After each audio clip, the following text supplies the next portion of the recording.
हमारे हिंदू भाइयों में बहुत खामी है, कमी है।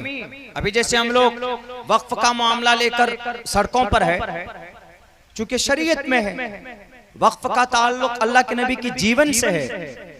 इस जमीन पर इमाम शाफी फरमाते हैं कि सबसे पहले दान अगर किसी ने किया है अल्लाह के रास्ते में तो जनाब मोहम्मद रसूलुल्लाह सल्लल्लाहु अलैहि वसल्लम ने किया। 6 बाग़ात यहूदियों की तरफ से मिले थे तोहफे में, आप अलैहिस्सलाम ने फौरन अल्लाह के रास्ते में वक्फ कर दिया, दान कर दिया, दे दिया। कुरान में कहाँ है? मीडिया वाले बोलते हैं क्या क्या रे, कुरान में तो कहीं लफ्ज वक्फ है ही नहीं, लफ्ज वक्फ नहीं है कुरान में। और फिर क्यों ये मुसलमान लोगों को ये मौलाना लोग ऐसे बोलते हैं कि मौलाना और मुल्ला लोग अपनी दुकान चलाने के लिए ये लोग जुमे में बयान करते हैं कि देखो वक्फ के ऊपर हमला हो रहा है, ऐसा हो रहा है, वैसा हो रहा है। खामखा इन लोगों ने बरगलाया लफ्ज़ वक्फ कुरान में नहीं है, अगरचे वक्फ के ताल्लुक से, लेकिन दूसरा लफ्ज़ है लन तनालुल बिर्र हत्ता तुनफिकू, खर्च करना अल्लाह के रास्ते में। इसी को उर्दू में, अरबी में वक्फ बोलते हैं, हिंदी में दान बोलते हैं, संस्कृत में भी दान बोलते हैं। और भी कई आयतें हैं और हदीस है इज़ा मातल इंसानु इनक़ता अमलुहु इल्ला मिन सलासा इल्ला मिन सदक़तिन जारियतिन, सदक़ा जारिया। आपने कोई चीज अल्लाह के रास्ते में कुर्बान कर दी, वक्फ हो गई। ये तो कुरान और हदीस की दलील है। वक्फ सिर्फ कुरान और हदीस में भी नहीं, हमारे सनातनी भाइयों के ग्रंथ में भी। अगर कोई सनातनी भाई बैठे हैं तो श्रीमद् भगवत गीता अध्याय 20 अध्याय 17 मंत्र 20 और 21, दातव्यमिति यद्दानं दीयते नुक्कारिणे देशे काले च पात्रे च तद्दानं सात्विकं स्मृतम्, दातव्यमिति यद्दानं। लोगों को चाहिए कि समाज में अगर कोई गरीब है उसकी मदद करे, ये दान है। समाज में अगर कोई भूखा है उसको खाना खिलाए, ये दान है। समाज में अगर किसी के पास पैसे नहीं के इलाज कराएगा उसको पैसा फराहम करना, ये दान है। समाज में हर जरूरतमंद की जरूरत को पूरी करना दान है। श्रीमद् भगवत गीता दातव्यमिति यद्दानं दीयते नुक्कारिणे देशे काले च पात्रे च तद्दानं सात्विकं स्मृतम्। और आगे क्या ताकीद की गई है? अगर कोई व्यक्ति किसी व्यक्ति की मदद कर रहा है दान कर के जरिए से, कि लो जी तुमको 5000 की जरूरत है, तुमको इलाज कराना, ये लो, देकर भूल जाओ। ये नहीं कि आइंदा चलकर 1 महीने 2 महीने 3 महीने के बाद तुम्हारी कोई बात नहीं मानी तो तुम उसको कहोगे कि तुमको शर्म नहीं आ रही है, तुमको 5000 रुपए से मैंने ताउन पेश की है। इसको बोलते हैं एहसान जतलाना। और श्रीमद् भगवत गीता में इसकी मखालफत की गई कि ये हरकत नहीं होनी चाहिए। देशे काले च पात्रे च तद्दानं सात्विकं स्मृतम्। उसको टारगेट मत करो, उसको जतलाओ मत कि हमने तुम्हारे ऊपर दान किया। दान है, गीता में दान है और ये दान होना चाहिए। दूसरे को अगर हम कुछ देते हैं सदका की नियत करके तो दान, और इस्लाम में इसी दान की कीमत है। और ऐसे जो लोग भारत की धरती पर जिन्होंने दान किया, ऐसी जमीन और ऐसी प्रॉपर्टी तकरीबन 9.5 लाख प्रॉपर्टी है, एकड़ जमीन है भारत की धरती पर। सिर्फ बहुत ज्यादा नहीं है, इससे पहले रेलवे के पास है, आर्मी के पास है, इनसे ज्यादा जमीन है। 18 20 लाख एकड़ जमीन इनके पास है। और भी दूसरे संस्थान उनके पास है। 32 औकाफ है, 32 वक्फ बोर्ड है भारत में। मुस्लिम वक्फ बोर्ड है, सिख वक्फ बोर्ड है, हिंदू वक्फ बोर्ड है, क्रिश्चियन वक्फ बोर्ड है, जैन वक्फ बोर्ड है, बौद्ध वक्फ बोर्ड है। 32 वक्फ बोर्ड। उन 32 वक्फ बोर्ड में किसी में भी कानून नहीं बनाया गया, सिर्फ मुस्लिम वक्फ बोर्ड के लिए कानून लाया। क्या कहेंगे आप?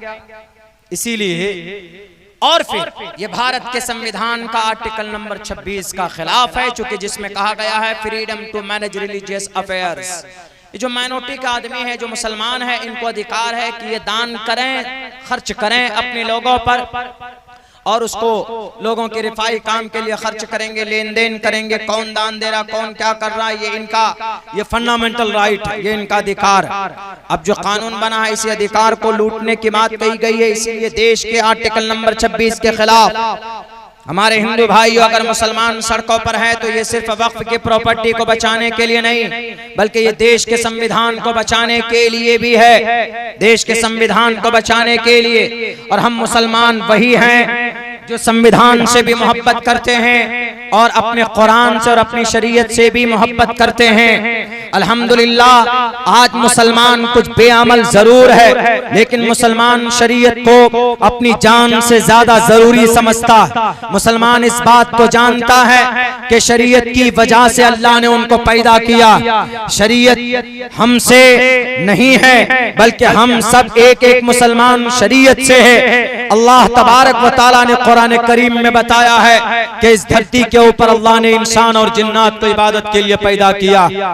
अल्लाह ने इस जमीन पर मुसलमानों को बाज़ाब्ता एक सिस्टम, एक निजाम दिया होगा जो शरीयत की और जो कुरान और सुन्नत की शक्ल में हमारे बीच में हमारी पूरी कोशिश होती है कि हम उस पर अमल करें। और मुसलमानों, आज आपकी बेअमली की वजह से मुसलमान जब कुरान और सुन्नत के खिलाफ वर्जी करता है, जब मुसलमानों की बदअमली बढ़ जाती है, तो अल्लाह तबारक व तआला कभी कभी जालिम बादशाहों को मुसल्लत करके उनको याद दिलाता है कि तुम्हारे गुनाह बढ़ चुके। वरना क्या, आज भी वही कुरान है जो कुरान सहाबा के जमाने में था। आज भी वही 5 वक्त की नमाज अदा की जाती है जो सहाबा के जमाने में नमाज अदा की जाती थी। आज भी वही अजान है जो सहाबा के जमाने में जो अजान दी जाती थी। आज भी वही सहाय सित्ता की किताबें हैं, बुखारी है, तिर्मिजी है, अबू दाऊद है, इब्न माजा है, सुनन नसई है। ये सहाबा हदीस की मुबारक और मजबूत तरीन किताबें हैं जो सहाबा के बाद जो हदीस की किताबें तय की गई है। लेकिन इनमें हदीसें तो तकरीबन वही हैं जो सहाबा के जमाने में अल्लाह के नबी अलैहिस्सलातु वस्सलाम की जुबान से निकले, आपके अफ़ाल से, आपके अक़वाल से साबित हुए। लेकिन मुसलमानों, क्या वजह है कि अल्लाह की मदद जमीन पर नहीं आ रही? अल्लाह की मदद, अल्लाह की नुसरत इस जमीन पर नहीं है। 4 नौजवानों को तड़पा तड़पा कर मारा गया अलीगढ़ में 2 रोज पहले, सिर्फ इस वजह से मारा गया कि इनके ऊपर शायद कोई किसी गाय का मांस था। हालांकि गाय का मांस नहीं था, वो लोग मांस के व्यापारी थे, लेकिन उनके पास एक पर्ची थी। उस पर्ची में बाज़ाब्ता लिखा हुआ था कि वो मटन था, यानी बकरे का गोश्त था। लेकिन उन 4 नौजवानों को मारा गया और उसकी गाड़ी में आग लगाई गई। जरा पूछना चाहता हूं उन लोगों से जो लोग इस तरह का जुल्म करते हैं, क्या श्री रामचंद्र जी ने जुल्म शक की बुनियाद पर किसी का खून बहाया?